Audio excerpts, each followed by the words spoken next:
Welcome back to the Naked Proverbs podcast, where we unclothe the truth about Black love, family, and marriage. My name is Nik Scott, one of your hosts, and I'm here with my husband. What's going on? It's your boy Rich, and today we are talking about the list. You know that list I'm talking about? I don't know what list you're talking about. Well, keep listening and you'll know. Right at the start of every episode, we always remind our listeners that we are not trained, licensed, or professional therapists or counselors. We've been married for well over a decade, damn near 2 decades, and we use Naked Proverbs as our platform to share our opinions, our advice, our experience, and our stories. If you haven't already, make sure you follow Naked Proverbs on whatever platform you listen to your podcast on. And if you like what you hear, what you've heard, and what you're going to hear, show us your love and support by giving us a 5-star rating on iTunes or whatever platform you're listening on. As always, we want to take a moment and thank our listeners. Thank you for tuning in week after week because we love sharing with you. So what do you do during the holidays? Do you believe in giving gifts to the mailman, the trash person, the mail person, the trash person, your barber, all those different people working in the service industry that have taken care of you all year long?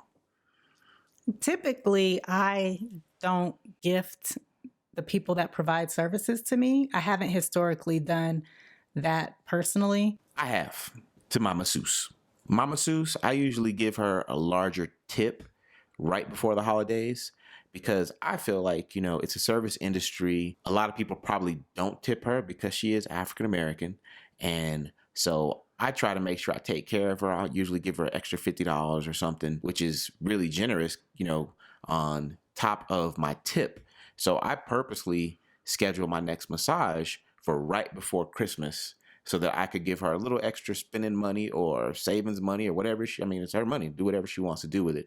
But I have noticed that she's always super appreciative and she doesn't necessarily look for it, but she's also like, oh my God, thank you. And I don't think a lot of people think about the service industries and provide that extra little bit around the holidays. For me, I've never really thought about tipping extra or gifting my esthetician or the lady that does my nails or the mail carrier or even the trash collector. It just never dawned on me to gift them. What I have done and what we have done over the years since we've lived in our house and owned a home is we've always gifted our neighbors something. And I would like to think that that was something that we started with our neighbors.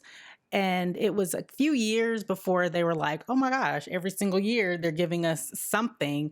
And now they kind of reciprocate, but it's just not something that I've ever really thought about in terms of gifting people in the service industry. And I don't think that I really ever gift anyone expecting a gift back. So like with the neighbors, I think it's cool that they've chosen to reciprocate. But even if they didn't, we would still drop off, a little tin of popcorn or something because I feel like your neighbors do a lot.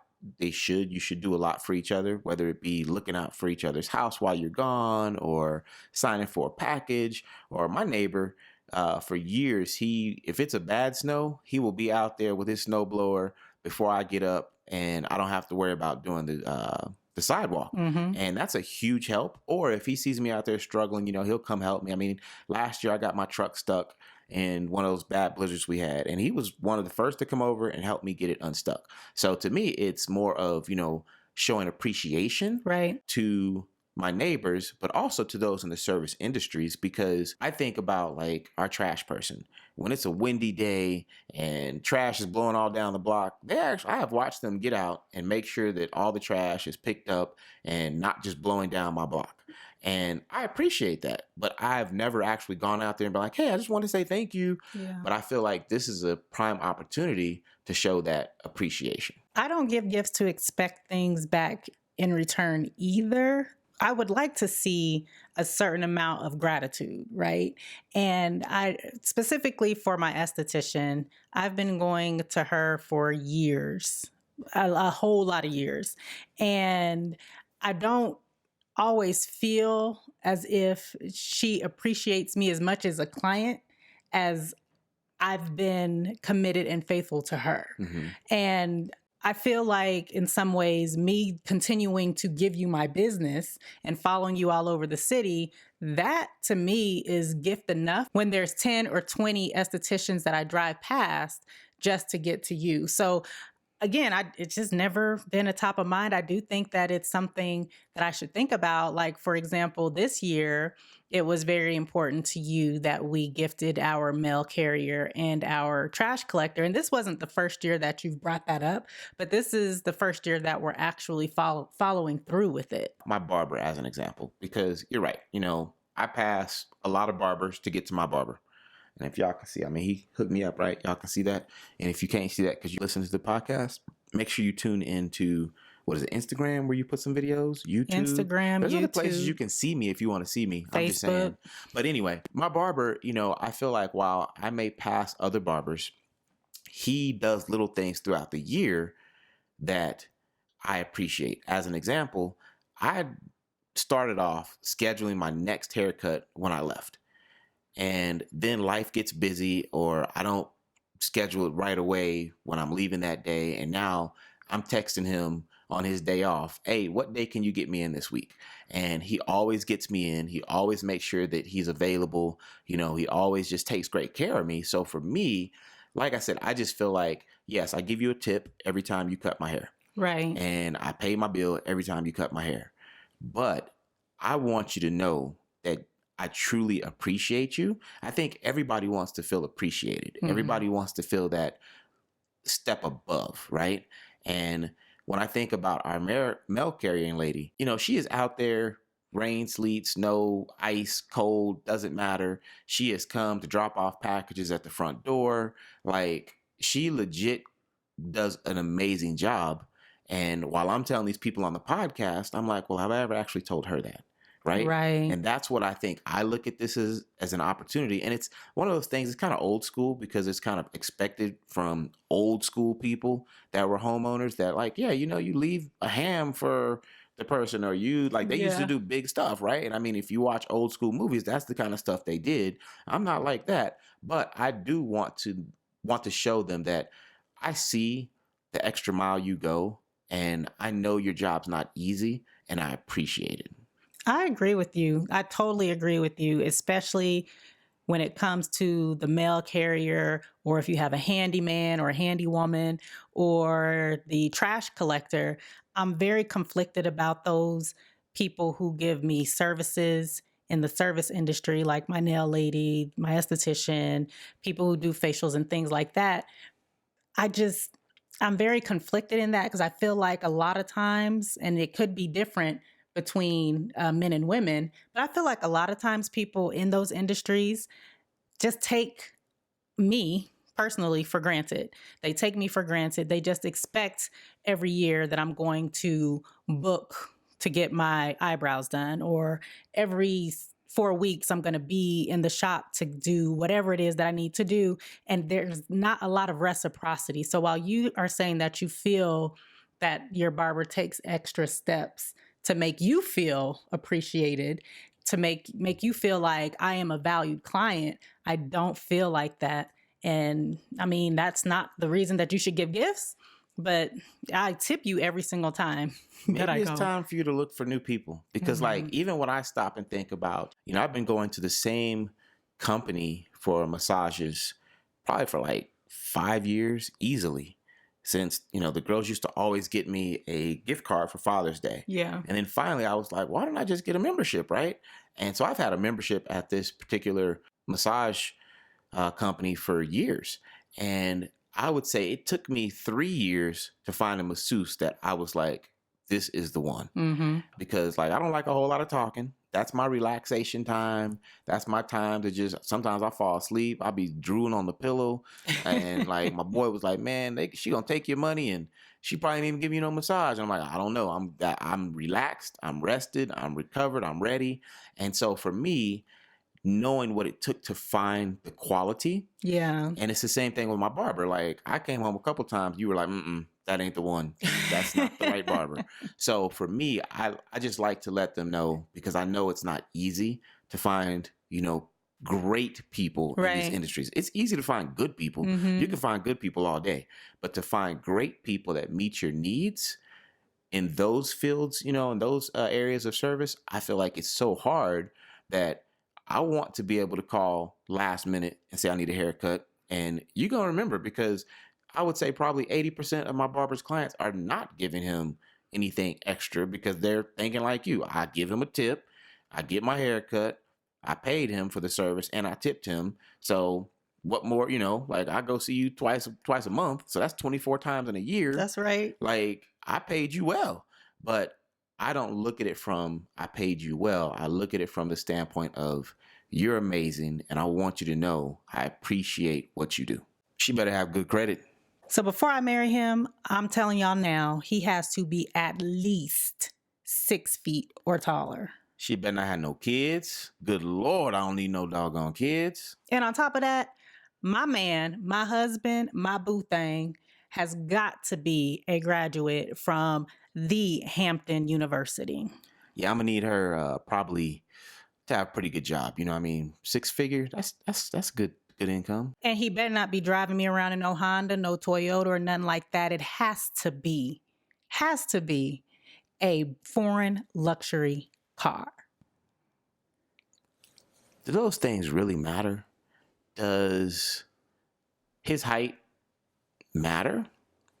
I mean, when I stop and I think about it, I didn't have a list.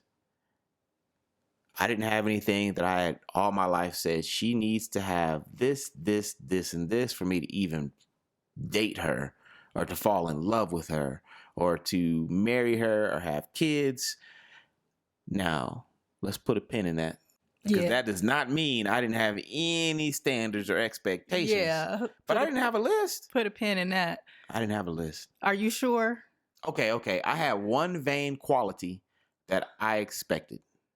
And this is what I used to say. You have to remember, I was a child. But you meant it. He was serious about it. And I still do. Whoever I marry needs to have natural beauty. Because if the house catches on fire, I'm going to need her to look okay when we getting interviewed by the fire department, Channel 9 News, or whoever it may be. I used to always say that. And you know what? I did good. You did. I mean, because I do not have on a drop of makeup right now, and I look pretty flawless if I say so myself. I agree. But that is a list. Like, that's a list. And you didn't say It was one item. But it was still a requirement. list requires more than one item. It was a requirement. You had other things that you required. Like what? Not things that you verbally said to me. Yeah, because I didn't have a list. Are you sure? I had one. Oh, well, what was your list? Did I meet any of the standards? Clearly you did. I've been married to you for 18 years. All right. My list, he had to be good looking. Check. Because I never really wanted kids, but just in case I had kids, I definitely wanted my kids to be cute. They are. Check. My man had to have some goals and ambitions. He couldn't just be somebody that was walking around here, sitting around here, not doing nothing. No, he had to get up, get out, and get something because I was getting up, getting out, and getting something. So he had to definitely match my ambition and my drive. I say check. I got that. Okay. I wanted somebody taller than me. Whoa, I am. You're taller than me. Yeah, let's not get that twisted, people. I am taller than her. He is. I'm not tall, but I'm taller than her. You are taller than me. You're several inches taller than me. Yeah. But I did want someone who was 6 feet or taller. Now, that was on my list. 5'11". You're not with 5'11". shoes on. See, you didn't let me finish. You got to let me finish my thought now. I'm 5'11" with shoes on almost. Like them platforms. Rock them platforms. Put a lift in your shoe. Yeah. You put a lift in your shoe, you could be 5'11". So that's a half a check. So that was one thing that was on my list that, I mean, obviously you can't control your height. But when you looked at me, you was like, forget height.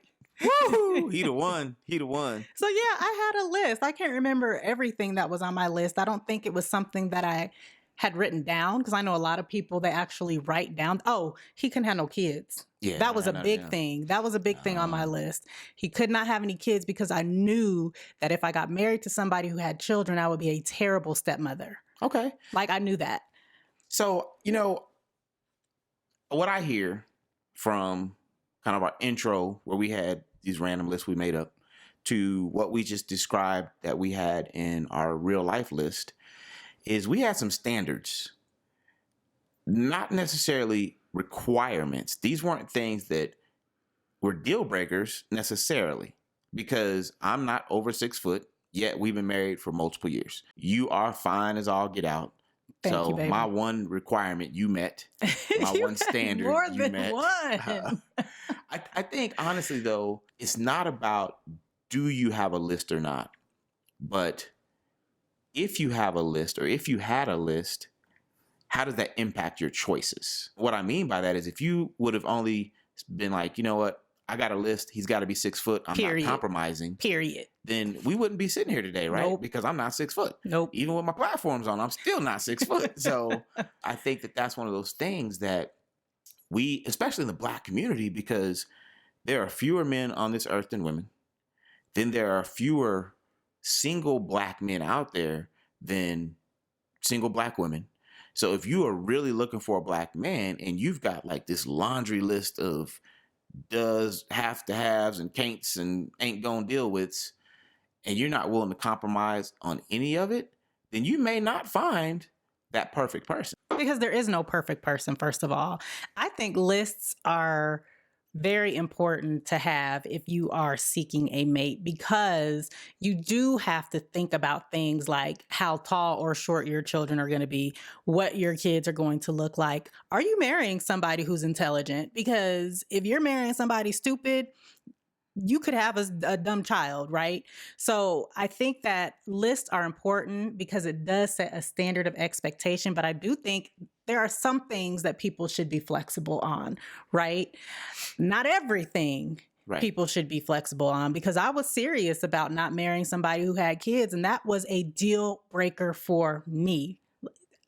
And I think, honestly, now that I'm older and I understand what a marriage really is, it is a partnership where you are building together. So if you have bad credit and I'm responsible with my credit, when we choose to get married, that is having a direct impact on my life. On you. When we go to buy a house, or we go to buy a car, or we go to invest, or we go to do anything, they're going to look at our credit. Mm-hmm. So if you do choose to ignore parts of your list, I would say really stop and think about the parts you're ignoring. Like, was that just a superficial thing? Like for me, I need a woman that looks good on camera. Does that really matter, honestly? No. But was I going to compromise in the aspect of I want a woman that has great morals, or, we have similar beliefs? Right. To me, those things are probably not something you should compromise on, because when you compromise on those areas, what's going to happen is you're going to end up being married to this person. You're going to have disagreements about things that really shouldn't even be issues, because you compromised in an area that you shouldn't have compromised in. To your point about superficial and then those things that are important, in some ways, I feel like the things that you stick to, the thing that the non-stickers should be the stickers should be the important things, not the non-stickers. The stickers should be the important things. Like morals and values are very important. If you're a church person and you're heavy into church, you were very into church when I met you. I was not. You pulled me away. We're going to hell now. Oh my gosh, we probably are going to hell, but I don't know if it's my fault. You a grown man, you can make your own decisions. I ain't never had you all the way. But seriously, like, I don't know if that was one of your criteria or one of your standards in a wife, but for a lot of part of our marriage, we were very much involved in church, and it was because of you. And that was something that you brought to the table that I didn't bring to the table. And I think when we are talking about marriages and partnerships, that it can't be an equal for equal. And I think I said that on an earlier podcast, that a lot of times it's this tit for tat that couples do. And even when we're looking for well, I make 6 figures, so he need to make 6 figures. I drive a Lexus, so he need to at least be driving a Lexus or a Benz or a Maserati. You know what I mean? Like, it doesn't have to be equal for equal when you're building and growing together. And it doesn't matter how old you are when you get married, you should always be building and growing together. So you each need to be bringing something different. I had a conversation yesterday with one of my friends, and he was talking about his daughter, and she's grown, like graduated from college, has a great job, and he was like, I told her I would love for her to come home for Christmas. I'll pay for the ticket. And she basically said, well, what about my boyfriend? And he said, what about him? And I guess her thought was that my buddy was going to pay for him to fly out too. And he made it clear, kind of like you were saying, and I get what you're saying, but I feel like there's different levels. And what he basically said was, look, if you got to buy him a plane ticket while you're dating, you're probably going to have to buy him plane tickets once you're married. So kind of think that through. Is this really the kind of guy you want to settle down with long term?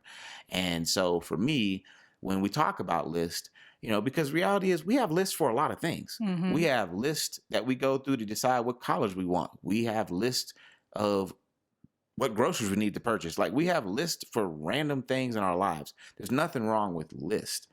But when we get to the point where that list dominates every choice and every action, and we are eliminating people, potential partners, because of the list, then I think that's when it becomes more of an issue. Because like we said earlier on, nobody's going to meet every aspect of your list because nobody knows what your list is but you.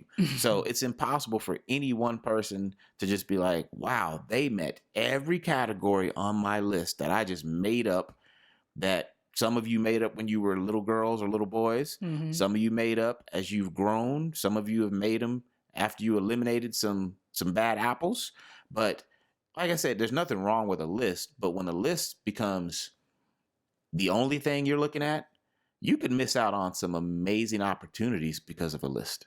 So there are levels, right? We got married when we were in our 20s. And for me, a man that had children by another woman was a deal breaker for me. That was in my 20s. Now we're in our 40s. And most people in their 40s have children. So if you are in your 40s and you are still looking for a mate, whether you've been married or not, and you are one of the few that doesn't have children, but one of your criteria is she can't have kids either, how realistic is that? Is that something that you might want to consider bending on a little bit? And I think that's the key. Is your list should evolve because you should be evolving. Yes. You should be growing. You should be changing. So if your list at 40, 35, 50, whatever, looks like it did at 18, 19, 20. That's a problem. There's a problem in that. Now, are there some things that may be on that list at 18 that are on that list at 55? Yes. Yes. If you know that you don't like kids. Right. And maybe you had a bad experience with a step parent and you're like, I do not want to be a step parent. That was me. Then that's okay to be like, I don't want nobody with no kids. But understand that there's a point where just about everybody got some kids. So maybe it changes from, I don't want anybody with kids that are still in the house. Right. Or maybe I don't want, a husband or a wife that has little kids, but I'm okay with kids that are about to graduate and get out the house. But you have to know that about yourself. Or maybe it's, I can't deal with nobody with bad credit. Well, that shouldn't change. Like, if you don't want somebody dropping your credit score and, you getting higher interest rates because they're not responsible, then you shouldn't compromise on that. There are some uncompromisable things. But as we are changing, you're right, our lists should be changing. Not only should they be changing in terms of knocking things off of them, they should also be changing and adding things to them. Definitely. So it's something that you should be revisiting. I don't know how often. I mean, often enough to where it's realistic, because yes, you should have standards, but you have to be realistic about what's available to you, right? Because geographically speaking, we live in Denver, Colorado.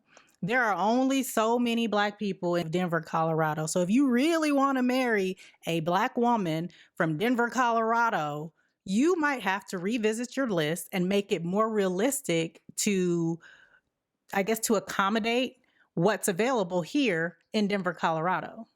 And I think you can't be so closed-minded to think that the only way you're going to find that perfect mate is right here in Denver, Colorado. Exactly. Because if your list has Black woman at least 5'5" and 36, 24, 36. yeah, all that good stuff, good job, education, whatever that looks like for you. Well, if the pickings are slim in Denver, Colorado, maybe you need to look outside of Denver, Colorado. Yep. And I'm not saying you have to relocate or move or anything else, but you could take some vacations and some trips and start to see what, Chocolate City and some of these other places look like. And guess what? You're going to quickly realize that there are a lot of beautiful Black men and women out there that meet your criteria, but you have to be willing to open your mind and your eyes up to see them. The crazy thing is on our Instagram page, about half of the couples that we showcase there, we know personally. So Black people are marrying Black people. I know the Obamas. But we definitely know. We've said that before, though. I'm just saying. Yeah. Because they're a powerful Black couple. And I think it's cool. And they're on our Instagram page. Yeah. And so Black people are marrying Black people. Black men are finding Black women, qualified Black women, and vice versa. So you absolutely have to open up your scope. And don't give up hope. I think that's a big piece is don't give up hope, but also don't let the people around you cause you to give up hope. Because I think sometimes, especially in our community, yes, we can have a lot of naysayers because of their situations. Yep. And sometimes it's legit, just had bad luck. But sometimes it's they weren't willing to adjust their list. They weren't willing to look outside of their small little circle or whatever. And now they're old, they're bitter, and every man is horrible and every woman is horrible. And there are no good men out there. There are no good women out there.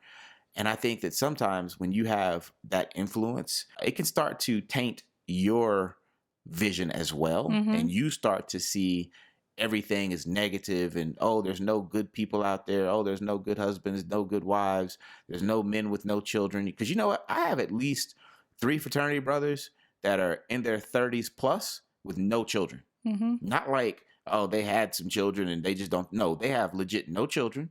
They have great jobs. They are good men, but they have standards as well. Right. And, because I've had conversations with them and they're like, well, this is kind of what my expectations are. And at this point in my life, I'm bringing a lot to the table. Right. So I want somebody that not necessarily can match that, but like you said in the beginning, has some type of dream or ambition or some kind of goals, not just somebody looking for a come up, because I think that's something else that happens as you age is you do have to be concerned about that. Like, well, are they just looking for a come up? Because I have a house. I have a couple rentals. I have good money. I have a great car. I don't have any kids. I have health insurance or whatever it looks like. And so, as men, I think there are a lot of Black men out there that are very cautious of just jumping in to any relationship because they want to make sure that you're just not on trying to get up the come up from them. But it can happen vice versa too. Because yes. I know plenty of women.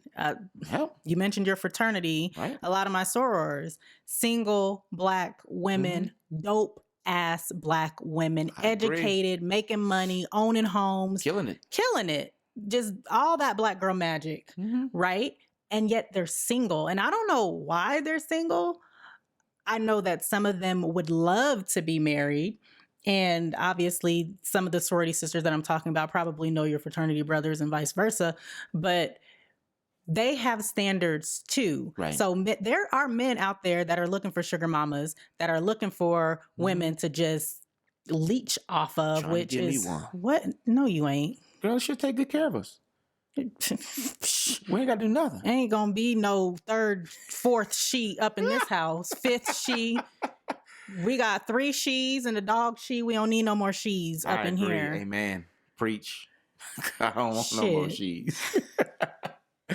But I think that part of that list though is, let's say you have a list and I have a list. Our list may not jive 100% completely. But if you can find someone who the majority or the major pieces jive with, then maybe it's time for you to give them a shot. Thanks so much for tuning in to this week's episode of the Naked Proverbs. We want you to truly have a happy marriage. We want you to continue to thrive in your marriages and indulge in your spouses on a regular basis.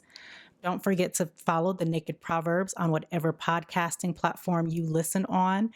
And we will talk to y'all in the next one. Peace.